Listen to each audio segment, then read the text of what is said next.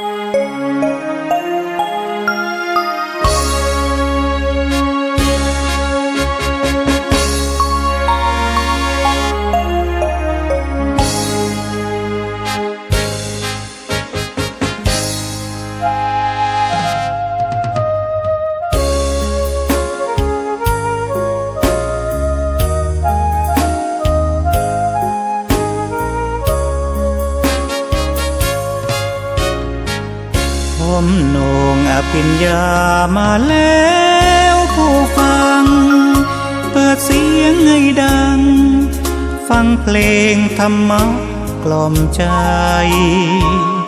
ช่วยคลายความทุกข์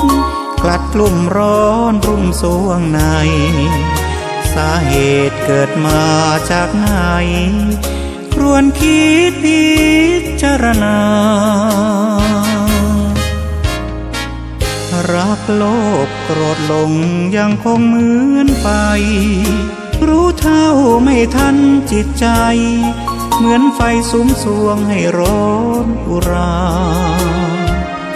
ฝึกฝนกายจิตคิดถึงคำสอนขององค์สัมมาศีลสมาธิปัญญาช่วยแก้ปัญหาพาพ้นภัยรีศัตรูตัวร้ายคอยจ้องทำลายตัวเราให้หลงมัวเมาเกลือกลัวเกียรติกรรมโลกีจิตใจตกต่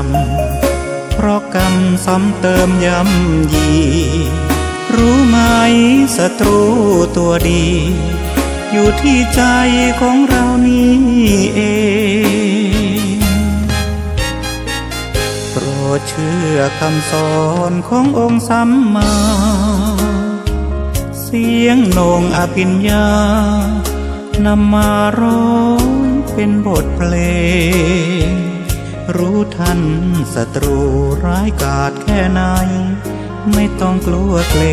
งฝึกจิตกายใจให้เก่งเป็นกำแพงแก้วป้องกันศัตรู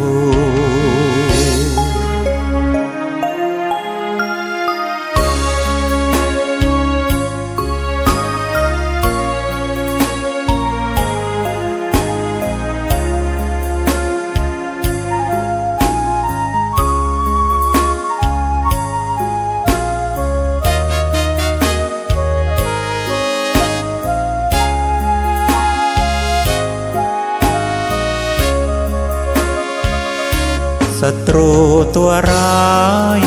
คอยจ้องทำลายตัวเราให้หลงมัวเมา